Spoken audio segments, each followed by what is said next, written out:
Tinipon ni Kuya ang housemates para sa mga anunsyo. Nitong linggo ay naganap na ang inyong unang Big Intensity Challenge. Sa hamong ito, isang kapuso at isang kapamilya housemate ang nagwagi. Sa puntong ito, makikilala ninyo ang dalawang housemates na ito. Ang kapuso housemate na nagwagi ay ikaw. Congratulations, Shuvi! Finally, masasabi ko na. Dalawa try mo dalawa. Ano po, kuya?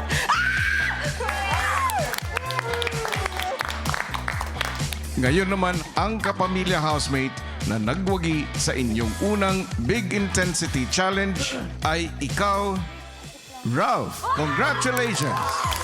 Ligtas ka na sa darating na nominasyon.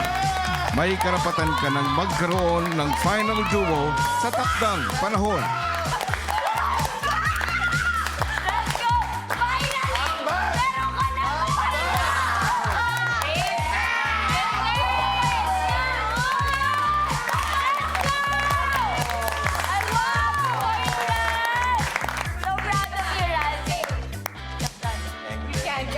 Ngayon, housemates, nais ko namang ipagbigay alam sa inyo na ngayong araw ay magaganap na ang inyong ikalawang Big Intensity Challenge.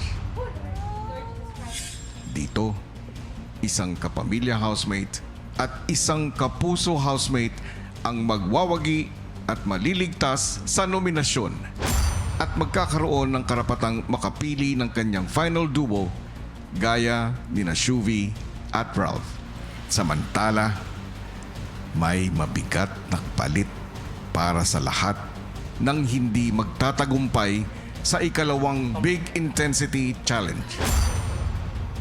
Dahil sa darating na linggo, silang lahat ay mapapabilang sa listahan ng nominado. Oh my. Housemates, paghandaan nyo na ito. Ilang sandali pa, lumabas na ang kapuso housemates na unang maglalaban-laban para sa ikalawang hamon. Kuya, bawal ba ako?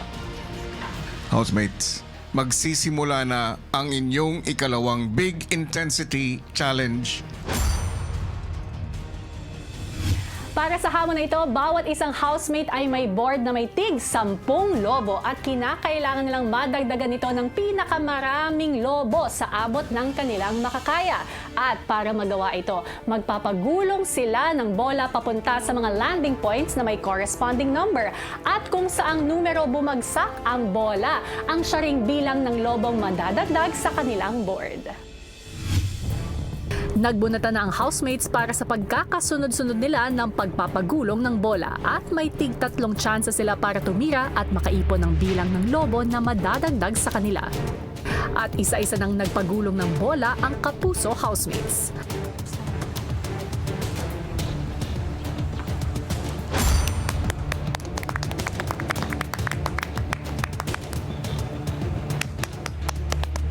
Nag-isip talaga ako ng way paano maging stable yung paggulong ko po ng bola.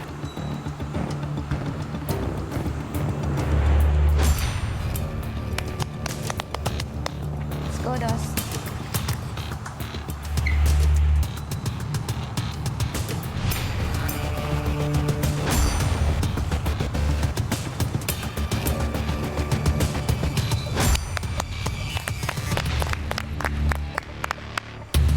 What a mix.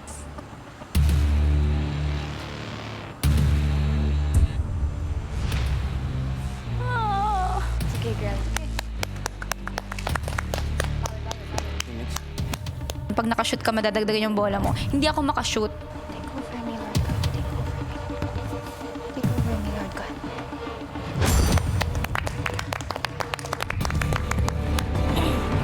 Sa ikalawa nilang pagpapagulong ng bola, pare-parehong walang nadagdag na lobo sina Will, Dustin at Mika. Habang naka 1 point naman si Vince, 2 kay Charlie at 3 puntos muli para kay AZ. para sa inyong panghuling chance. Thank you, Lord God.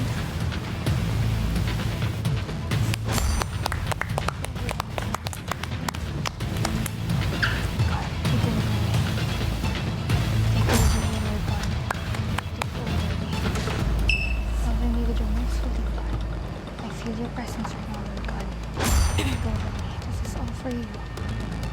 Take over me right now, Lord God. Take over me right now, Lord God. Take over me. Next. I trust in you, Lord God. I trust in you. Wait. Oh, got this Ate Mix. I trust in you. Take over me. I trust in you. It's okay, girl. It's okay. Matapos ang tatlong pagsubok na ginawa ninyo, narito ang naging resulta nito. Pinakamaraming nadagdag na lobo si AZ na may 16 na lobo. Sina Vince at Charlie naman ay may tig 15 lobo, habang si Will ay may 14 na lobo. 13 balo naman kay Dustin, pero si Mika ay nabigong dagdagan ang kanyang 10 lobo. Matapos madagdagan ang inyong mga lobo, nais kong ipaalam sa inyo ang inyong tunay na challenge. At ito ay putukin ang lobo ng inyong mga katunggali. I'm not gonna do that. Papuputukin nyo ang mga lobo ng inyong mga kalaban hanggang sa isang housemate na lang ang matira na may lobo sa kanyang board. Ang housemate na ito ang magwawagi at maliligtas sa nominasyon at magkakaroon ng karapatang magkaroon ng final duo.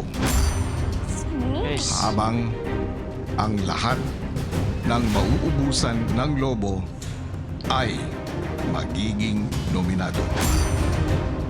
It's okay, guys. Challenge eh.